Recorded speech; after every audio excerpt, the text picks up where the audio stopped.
Hello, good morning friends. ஒரு செய்தி இப்போ தான் படித்தேங்க. மனசில் ரொம்ப துயரத்தை உண்டாக்கிடுச்சு ஆக்சுவலாக. ஏன் தான் இப்படியான விஷயங்கள் நடக்கணுமோ தெரியல. என்ன செய்தின்னா, சென்னை அண்ணா நகரை சேர்ந்த ஒரு குடும்பம், மிகவும் படித்த வெல் எஜுகேட்டட் ஃபேமிலி.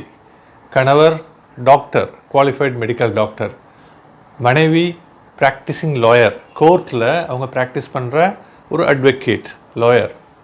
பசங்க எல்லாம் டீனேஜர்ஸ், லைக் அவருடைய பேர் டாக்டர் பேர் பாலமுருகன், மனைவி பேர் அட்வொகேட் பேர் சுமதி, மகன்கள் டீனேஜில் உள்ள பசங்களோட பேர் தஷ்வந்த், +2க்கு ப்ரிப்பேர் பண்ணிகிட்ருக்காரு, பப்ளிக் எக்ஸாமுக்கு ப்ரிப்பேர் பண்ணிகிட்ருக்காரு. அதுக்கு அடுத்த பையன் ரெண்டாவது பையன் கிரேட் 10 படிச்சிட்ருக்காரு. ஓகேங்களா? இவ்வளோ ஒரு அழகான சூப்பரான ஃபேமிலிங்க. எல்லோருமே அவங்க வீட்டில் 4 பேருமே தூக்கிலிட்டு கொண்டு தற்கொலை செய்து கொண்டார்கள். பகீருங்கிற மாதிரியான ஒரு எதிர்மறையான அதிர்வலைகளை உருவாக்கிடுது. எல்லாருக்குமே ஒரு மிகப்பெரிய ஒரு அதிர்ச்சி.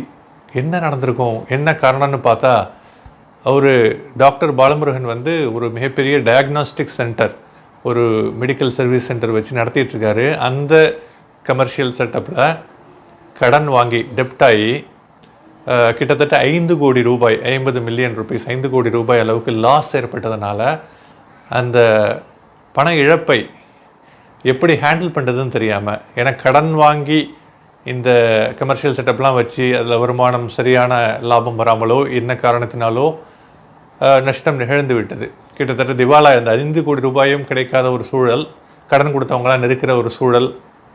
அப்போது ஆட்டோமேட்டிக்காக என்ன செய்கிறதுன்னு தெரியாமல் திகைப்படைந்து ஒரு க்ஷண நேரத்தில், ஆக்சுவலாக ஃப்ராக்ஷன் ஆஃப் செகண்டில் என்ன செய்கிறதுன்னு தெரியாமல் எல்லாருமே அடுத்த நாள் காலையில் அவர் வீட்டுக்கு பணிக்கு வர்ற அந்த வீட்டு ஓட்டுநர் வீடு பகல் நேரத்தில் சாத்தி கிடக்காதுன்னு சந்தேகப்பட்டு ஜன்னல் வழியாக பார்க்குறப்ப 4 பேரும் தூக்கிலிட்டு தொங்கிக் கொண்டிருந்த அந்த பகீர் காட்சியை, அதிர்ச்சியை உண்டாக்கக்கூடிய காட்சியை பார்த்து உடனடியாக போலீஸுக்கு தகவல் கொடுத்து பக்கத்தில் அக்கம் பக்கத்தவர்களுக்கு இன்ஃபார்ம் பண்ணி மிகப்பெரிய ஒரு துயரம்ங்க.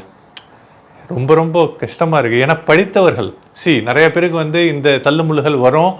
ஒரு அலைக்கழிப்பு என்ன செய்கிறதுன்னு தெரியாமல் உயிரை மாய்ச்சிக்கிட்டா எல்லாத்துலேருந்து விடுதலை ஆகிடலாம் அப்படின்னு சொல்லிவிட்டு தான் மட்டும் இறக்காமல் தன்னுடைய குடும்பத்தில் எல்லாரையுமே தற்கொலை செய்ய வைத்து, ஏன் இந்த விஷயங்கள் ரொம்ப ரொம்ப கஷ்டமாக இருக்குது. தற்கொலை எதற்கும் தீர்வு அல்ல அப்படின்னு சொல்லிட்டு பல இனிஷியேட்டிவ்ஸ், பல NGOs, கவர்மெண்ட் எல்லாமே இந்த விஷயங்களை அடிக்கடி எம்ஃபசைஸ் பண்ணி வலியுறுத்தி தற்கொலை தீர்வே இல்லைன்னு சொல்லிட்டு நிறைய இந்த மையம்லாம் வச்சுருக்காங்க. தற்கொலை எண்ணம் வந்தாலும் இந்த நம்பருக்கு கால் பண்ணுங்கள், உங்களுக்கு அந்த தற்கொலை எண்ணத்தை மாற்றி கவுன்சிலிங்லாம் பண்ணுறாங்க. ஆக்சுவலாக இந்தியாவிலேயே தமிழ்நாடு 2வது அதிக தற்கொலை பண்ணுபவர்களுடைய மாநிலங்களுடைய பட்டியலில் இருக்கிறது ரொம்ப வருத்தமாக இருக்குது, ஷாக்கிங்காக இருக்குது.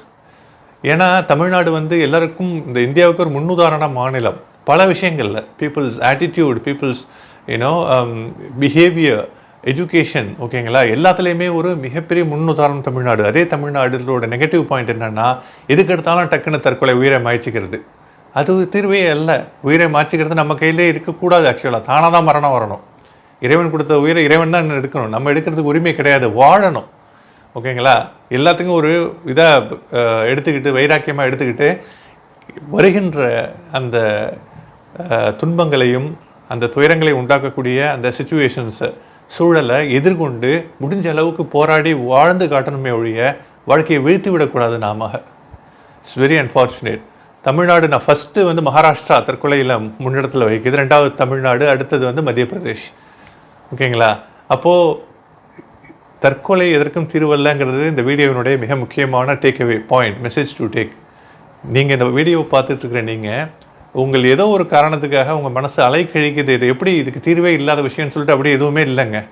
உங்களுக்கு மனசில் ஏதோ ஒரு மெஸ் மாட்டிக்கிட்டீங்க, ஒரு மேஸ்ன்னு சொல்லுவாங்கள்ல, பயங்கரமான இடியாப்ப சிக்கலில் மாட்டிக்கிட்டீங்க. அது கடன், அது இதுன்னு சொல்லிட்டு உங்களுக்கு நெருக்கமானவர்களிடம், வெல்விஷர்ஸ், உங்களுடைய நலம் விரும்பிகள், நெருக்கமான உறவினர் அல்லது நெருக்கமான நண்பர்கள், அவர்களிடம் உங்களுடைய விஷயங்களை பகிர்ந்துக்கங்க. மன அழுத்தத்தை அட்லீஸ்ட் நமக்கு தோணாதது நிறைய விஷயங்கள் நமக்கு தோணாதுங்க. அரபியில் ஒரு வார்த்தைக்கு மஷூரான்னு சொல்லுவாங்க, ஆலோசனை. நீங்கள் ஆலோசனை பண்ணுறப்போ அடுத்தவர்கள் வேறு ஆங்கிளில், நீங்கள் சுத்தமாக டச் பண்ணாத ஆங்கிள்லேருந்து உங்களுக்கு சொல்யூஷன் கொடுப்பாங்க. அல்லது நீங்கள் சொல்கிற அந்த மன அழுத்தத்தை உண்டாக்கக்கூடிய விஷயத்தை உங்களுக்கு நெருக்கமானவர்களும் சொல்வதன் மூலம் உங்கள் மன பாரம் குறைகிறது. புதிய சொல்யூஷன் உண்டாகுவதற்கு ஏகப்பட்ட வாய்ப்புகள் கிடைக்கிறது. சொல்லுங்கள். அந்த மாதிரி மனசில் போட்டு இது பண்ணிக்காதுங்க. உங்களுக்குள்ளாரே வச்சு உங்கள் உயிரையும் மாச்சிக்காதுங்க, குடும்பத்தினோட உயிரையும் வேல்யூபிளான உயிரை மகிழ்ச்சிக்காதீங்க. 2வது விஷயம் கடன். எப்போவுமே கடன்கிறது நம்ம மட்டும் சார்ந்து நம்மளை வீழ்த்துறதில்ல, டோட்டல் ஃபேமிலியை வீழ்த்திடுவாங்க. கடன் மிகப்பெரிய புதைகுழி. 2வது மெசேஜ் என்னன்னா, ஒன்று தற்கொலை எதற்கும் தீர்வல்ல, தற்கொலை பண்ணிக்காதீங்க தயவு செஞ்சு. 2வது கடன் தயவு செய்து வாங்காதீங்க. முடிந்த அளவுக்கு கிரெடிட் கார்டை கிரெடிட் பிரின்சிபலை யூஸ் பண்ணாதீங்க. டெபிட் வந்த காசு செலவு பண்ணுங்கள். ஆனால் பிஸ்னஸில் நிறைய பேர் என்ன சொல்கிறாங்க, மிகப்பெரிய ஒரு இன்வெஸ்ட்மெண்ட் பண்ணுறப்போ அது ரெடி கேஷாக இருக்காது. கடனை வாங்குறது, அதை ரொட்டேஷனில் விடுறது, அதில் டெப்ட் ஆகுறது, ஓகேங்களா, பேங்க்ரப்ட் ஆகுறது, திவால் ஆகுறது. முடிந்த அளவுக்கு கடனை தவிருங்கள். வாழ்க்கையில் எப்பொழுதும் நிம்மதி இருக்கும். ஆரோக்கியமும் கடன் இல்லாத வாழ்க்கையும் சிறந்த குடும்பமும் இருந்தால் அதை விட சொர்க்கம், பூமியிலேயே ஒரு சிறந்த வாழ்க்கை, ஒரு அமைதியான வாழ்க்கை அத்தகைய வாழ்க்கை. ஆரோக்கியமாக இருக்கிறது, கடன் இல்லாமல் இருக்கிறது, நோய் நொடி இல்லாமல் இருக்கிறது, கடன் இல்லாமல் இருக்கிறது சிறந்த குடும்பம். காசு ரொம்ப கம்மியாக சம்பாதிச்சாலும் உங்களுடைய பேசிக் தேவைகளை, உணவு, உறைவிடம், ஓகேங்களா, தேடி போட்டிருக்கிற அந்த விஷயங்களுக்கு தேவையான சம்பாதிச்சாலும் போதும். சேர்த்து வச்சு இப்படி கூடிய பணக்காரன் ஆகுங்கிறதெல்லாம் அடுத்தடுத்த ஸ்டெப்ஸ். அது வரணுங்கிற அவசியம்லாம் இல்லை. இந்த 3 இருந்தால் போதுங்க. ரொம்ப மனசு சங்கடமாக இருந்தது, சஞ்சலமாக இருந்தது. இதெல்லாம் இந்த நியூஸை படித்த டாக்டர், அட்வொகேட், சின்ன பசங்க, டீனேஜ் பசங்க, 17-15 வயசு பசங்க எல்லாருமே தூக்கில் தொங்கியது என்னால் ஜீரணிக்கவே முடியவில்லை. இது போன்ற சம்பவங்கள், தற்கொலைகள் இனிமேல் நடக்காமலே போகட்டும். தயவுசெய்து யாரும் தற்கொலை பண்ணுவானா, கடனும் வாங்காதீங்க. வாழ்க்கையை நிம்மதியாக நம்ம வைத்துக்கொள்வோம். மிக்க நன்றி பார்த்தமைக்கு.